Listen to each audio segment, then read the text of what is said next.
Reading the Ballad of Songbirds and Snakes for the first time, and honestly I don't know if I'm supposed to be excited or terrified because this story is about the villain himself, Coriolanus Snow. And his weird wife Suzanne Collins really said, you know that guy who murders kids for TV, let's give him a backstory. I don't know if I'm ready for sympathy Snow. Snow is getting ready, but the House of Snow has completely fallen apart after the war. The Capitol may have won, but his family is broke. Their investments all in District 13. Big mistake. During the siege, 5-year-old Snow lived with his 8-year-old cousin Tigress and their grandmother, who didn't even know how to cook. They survived on beans, cabbage and bread for years. They were lucky the House of Snow never reached the point of feeding unfallen soldiers. Now years later, he's still living with Tigress and his grandmother, who has completely lost it. By the way, just singing the Capitol anthem on repeat. This is what war does to people. Collins doesn't just show poverty. She shows how pride survives it. Coriolanus is literally starving, but still obsessed with appearance. That's our first red flag. And honestly, this explains his obsession with control later. Because when you have had nothing, you cling to power like oxygen. Meanwhile, Tigress, she's the real survivor here. Sewing clothes, taking care of him. She's the backbone of that family. And the fact that this same Tigress ends up helping Katniss decades later, the irony writes itself. Coriolanus' biggest problem now is finding a decent shirt for the ripping. He ends up wearing his dead father's old one, yellowed with age. But Tigress works her magic and makes it look new. She's already a fashion apprentice, which might explain why she becomes so obsessed with looks later in life. Through all this, Snow is thinking about status, how he looks, how he will rise, how he will be recognized. Like seriously, calm down. We know how you will end. What I love here is how different the Capitol feels in the story. It's not glamorous yet. It's cracked, grey, half ruined. These people are rebuilding from rubble, and Snow still thinks he's royalty. In the movie, you see that desperation. Everyone's pretending the Capitol is powerful again, but it's hanging by the thread. That's the environment that breeds someone like him. Someone who will do anything not to fall again. Coriolanus Snow walks in on Ripping Day, so full of himself. In the book, he literally admires himself in the mirror, declaring he will be the president of Panem one day. And he lives by the motto, Snow always lands on top. All he thinks about is becoming a mentor and making sure his tribute wins. No remorse, no hesitation, because the prize money means university for him. But in the movie, he's portrayed with a little more compassion. He's surrounded by classmates who sees him as less Capitol classy, and his goal isn't power yet, it's survival. He wants to win the prize for best academic student, which later becomes the best mentor competition.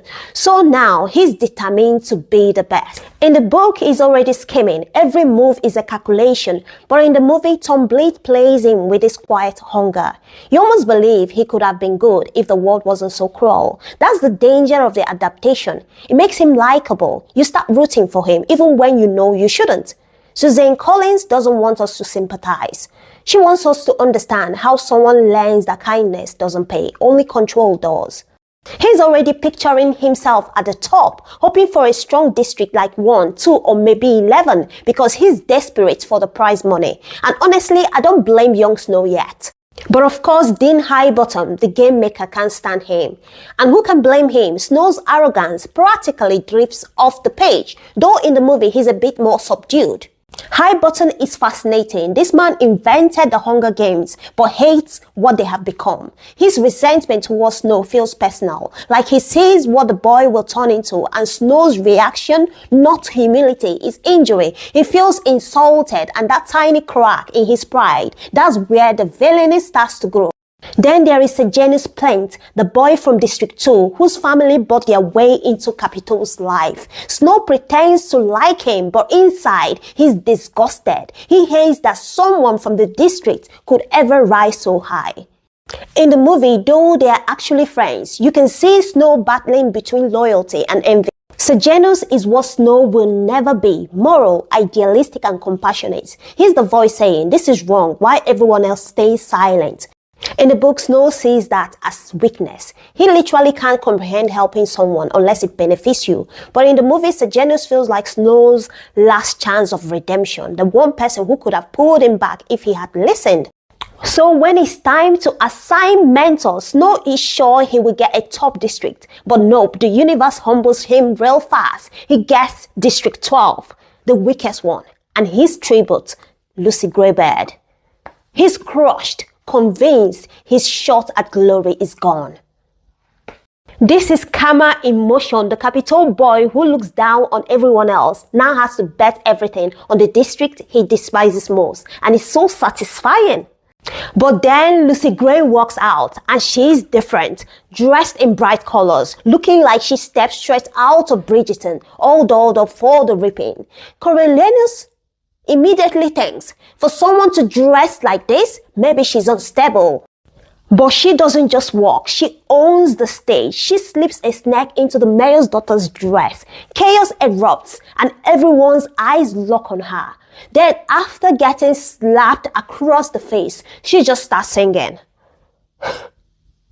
She was like, you can take my past, you can take my history, nothing you can take from me was ever worth keeping.